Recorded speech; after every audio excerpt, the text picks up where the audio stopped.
मैं कासगंज एटा के जनता का धन्यवाद देता हूं, जिन्होंने देवेश साथ और आसपास जितनी भी लोकसभाएं समाजवादी पार्टी लड़ रही थी, इंडिया गठबंधन को ऐतिहासिक मतदान कर करके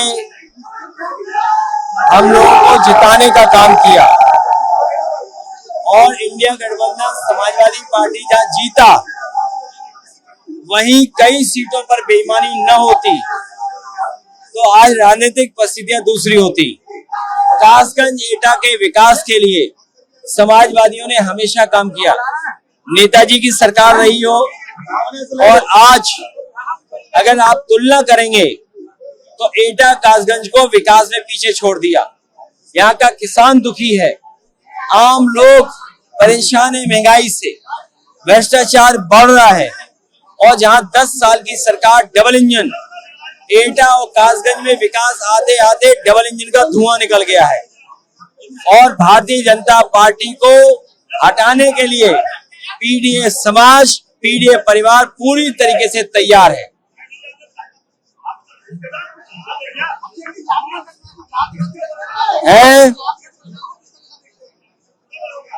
अब तो बीजेपी भी डर करके स्वीकार कर रही है। तो इससे बड़ी और उपलब्धि क्या मालूम है? पीडीए की एकजुटता और जो देश में बाबा साहब भीमराव अम्बेडकर की संविधान और जो लोगों को अपने अधिकार की आवाज उठाने का जो अधिकार मिला है, आज बीजेपी भी स्वीकार कर रही है जाति गणना।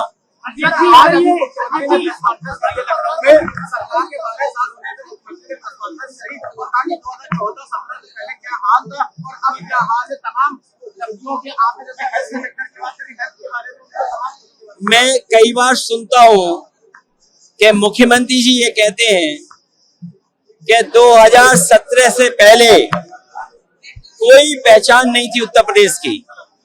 सच्चाई तो ये है कि मुख्यमंत्री जी की कोई पहचान 2017 से पहले नहीं थी। 2017 से पहले तो वो कासगंज भी ना आए हों, 2017 से पहले एटा भी ना आए हों। जिन्हें अपनी पहचान 2017 के बाद मिली है, वो ये कह रहे हैं कि 2017 से पहले पहचान नहीं थी। आज मैं ये कहता हूं, एटा में बिजली का कारखाना, इधर उधर मत जाइए, एटा का सबसे बड़ा बिजली का कारखाना समाजवादी सरकार में लगा और उसका परिणाम है और कारखाने लगना शुरू हो गए।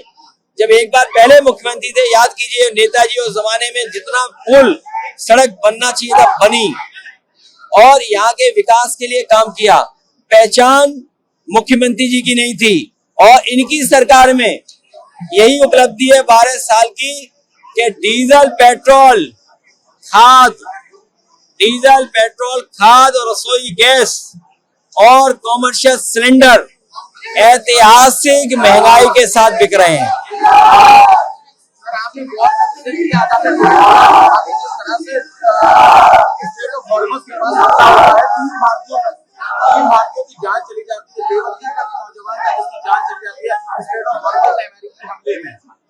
देखिए, ये भारत की विदेश नीति की चूक रही। अगर भारत मजबूती के साथ खड़ा होता और जो भारत वॉर को रोकने में कामयाब हो जाता, तो आज न जाने जितनी जाने गई किसी की जान नहीं जाती। न केवल जाने बच जाती, बल्कि दुनिया में जो अर्थव्यवस्था लगातार खराब होती जा रही है और जिसमें भारत सबसे बड़ा देश है, उसकी अर्थव्यवस्था पे संकट पड़ रहा है। ये संकट भी नहीं होता तो भारत की जिम्मेदारी थी कि युद्ध रोकने की, और युद्ध अगर रोक लेते भारत सरकार, तो भारत को प्रधानमंत्री को विश्व गुरु माना जाता। ये वो लोग हैं जिनके घरों में गाय नहीं है, गाय की सेवा नहीं करना चाहते हैं, गाय के नाम पर ये वोट लेना चाहते हैं। और कासगंज के कहीं डिवाइडर हो, एटा में तो मैं देख आया, एटा में मुड़ते ही डिवाइडर पे सांड बैठे हुए थे। तो बताओ, सांड बैठे हैं, इसकी रखवाली देखभाली करने का काम किसका है? और गाय की सेवा करना हमारा आज का नहीं, पौराणिक काम है। पुराना इतिहास हमारा रहा है गाय की सेवा, हम गाय की सेवा करते रहेंगे। मैं आपसे पत्रकार साथियों से बहुत साफ कह के जा रहा हूं, बंगाल का चुनाव जो लूटा है इन्होंने और बिहार के चुनाव में जो बेईमानी की है, अगर यही लूट और यही बेईमानी उत्तर प्रदेश में हो गई तो इसके बाद भविष्य में कभी चुनाव नहीं होगा। इसीलिए आपने देखा होगा जो डिलिमिटेशन ला रहे थे, महिला आरक्षण के साथ डिलिमिटेशन ला रहे थे, ये ऐसी लोकसभाएं बनाना चाहते हैं जिससे विपक्ष के नेता जीत ना पाए और अपने हिसाब से ये लोकसभा बनाना चाहते हैं। अच्छा जी, स्वदेशी नहीं है तो फिर अगर ये फिर जो आत्मनिर्भर भारत बनाने की बात कर रहे हैं, क्या ये बना पाएंगे? ऐसे स्वदेशी नहीं आप बता रहे थे। इनके मुंह पे है स्वदेशी, मन से है विदेशी। जो लोग स्वदेशी का नारा देते थे, अनरजिस्टर्ड अंडरग्राउंड संगी साथी, वो कहाँ हैं? ये जितने कैमरे मोबाइल दिख रहे हैं आपको, ये सब विदेशी हैं।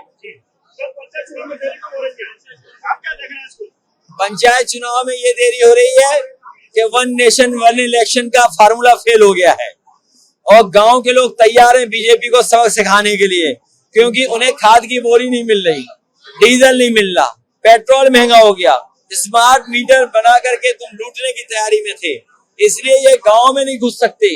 इनकी बुरी हार करेगा ग्रामीण अंचल के लोग, इसलिए घबरा गए लोग।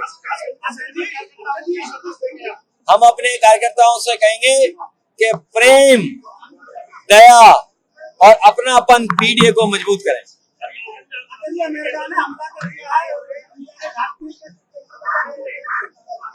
जब तक बीजेपी सरकार कमजोर होगी, दुनिया में हमारे लोगों की ऐसे ही जान जाएगी।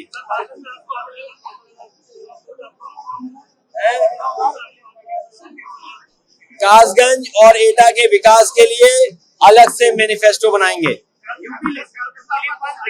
हम कार्यकर्ताओं को साथ लेके चलेंगे। ये सरकार लीक वाली सरकार है, ये लीकेज वाले लोग हैं, इनके बहुत लीकेज हैं, जनता इन्हें बंद करेगी।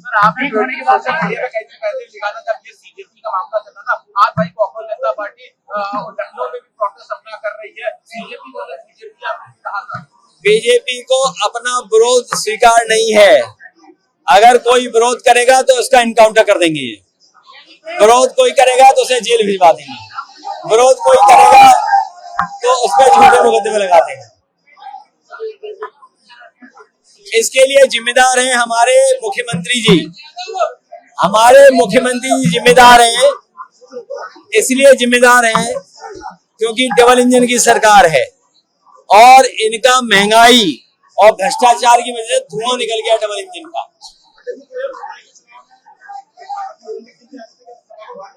किसको? कौन? ये समाजवादी पार्टी में हमारे बहुत पुराने और नेताजी के साथी हैं। इनके आने से, देवेश के यहाँ होने से, पीडीए का समीकरण बनाने से, संगठन को मजबूत करने से बीजेपी शून्य पे रह जाएगी।